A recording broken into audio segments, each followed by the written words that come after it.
राष्ट्रोन्नति के पथ पर नित्य प्रेरणा। एक दिन, एक पृष्ठ, एक विचार।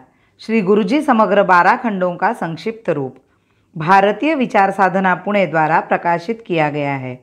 मैं डॉक्टर श्रीमती स्वाति सदानंद गोडबोले इन विचारों के एक पृष्ठ को प्रतिदिन वाचन के माध्यम से आप तक पहुंचाने का प्रयास कर रही हूँ। यह प्रकाशित विचार हमें प्रतिदिन प्रेरणा देते रहेंगे। आज दिनांक 12 मार्च का विचार, राष्ट्र जीवन की पहचान। हम सर्वप्रथम यही विचार करें कि हम कौन हैं। हमें अपनेपन का विस्मरण हो गया है। किसी से पूछो कि तू कौन है तो वह अपनी जाति बताएगा। यह नहीं बताएगा कि मैं हिंदू हूँ। एक प्रांत के लोग जब दूसरे प्रांत में जाते हैं तो अपने को परदेशी कहते हैं। स्थायी रूप से रहने वाले ऐसे अनेक परिवारों ने अपना नाम परदेशी रख लिया है। अपने ही देश में परदेशी। संपूर्ण भारत की कल्पना तथा उसके साथ पुत्रत्व का भाव हृदय से मिट गया है। केवल छोटे मोटे प्रांत विशेष का ही स्मरण रह गया है। हिंदुत्व के सच्चे अभिमान में यह एक बड़ी बाधा है। लोग अपने को गुजराती, महाराष्ट्री, पंजाबी आदि सब कुछ समझते हैं, किंतु हिंदू नहीं समझते। जाति या प्रांत का नाम तो ले लेंगे, किंतु सार्वदेशिक एवं वास्तविक नाम लेने में हिचकिचाहट प्रतीत होती है। यह है आत्मविस्मृति का पहला स्वरूप। उसका दूसरा स्वरूप है कि हिंदू का यदि हमें ज्ञान भी हुआ तो हम भूल जाते हैं कि वह एक राष्ट्र जीवन चलाने वाला है। हमारा अखिल भारतीय राष्ट्र जीवन है, इसका विस्मरण हो गया है। अतः विपरीत कर्म होने पर भी आश्चर्य नहीं होता। इसीलिए हमने स्वयं पराक्रम करके भी परकियों के आसन पक्के किए, उन्हें अन्नदाता कहा और उनकी सेवा में ईमानदारी अपने बंधुओं के प्रति बेईमान होकर प्रकट की। इसी अर्थ को छत्रपति शिवाजी ने जयसिंह को लिखे अपने पत्र में प्रकट किया था।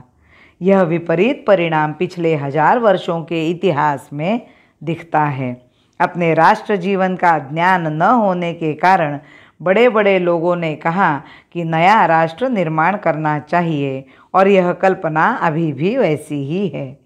पूर्व काल से चले आने वाले राष्ट्र का तो बड़े से बड़ा आदमी भी पुत्र ही रहता है, पिता नहीं। अतः नए राष्ट्र के निर्माण के विचार से अंग्रेजों की गुलामी से बंधे हुए सभी लोगों को दासता के एक समान बंधन से बंधा पाकर प्रादेशिक राष्ट्रवाद की कल्पना चारों ओर फैल गई। इस नवनिर्माण में हमने राष्ट्र के सर्वसामान्य सिद्धांतों को भी छोड़ दिया। इसमें नूतनता या अलौकिकता का भाव हो सकता है, किंतु सड़क पर सिर के बल खड़े होना नूतन होते हुए भी योग्य नहीं।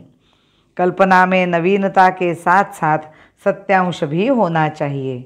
गहराई से न सोचने वाले जनसाधारण को नवीन कल्पनाएं असत्य होने पर भी भले ही आकृष्ट कर ले, किंतु उनसे सदा के लिए योग्य कर्तव्य का भाव पैदा नहीं किया जा सकता। अतः इस आत्मविस्मृति के परिणाम स्वरूप विपरीत कर्म हुए और आगे भी होने की संभावना है। यहाँ तक कि एक एक प्रांत अपने को भारत से भिन्न स्वतंत्र राष्ट्र मानने लगा और कहा गया कि अपने प्रांत का मुसलमान दूसरे प्रांत के हिंदू से अधिक निकट है। यद्यपि उस निकटता का फल भी मिल चुका है। सबकी रक्षा धर्म करेगा, उसकी रक्षा आज करे। सबकी रक्षा धर्म करेगा, उसकी रक्षा आज करे। वर्ग भेद मतभेद मिटाकर, वर्ग भेद मतभेद मिटाकर नवरचना निर्माण करे, नवरचना निर्माण करे। भारत माता की जय। वंदे मातरम।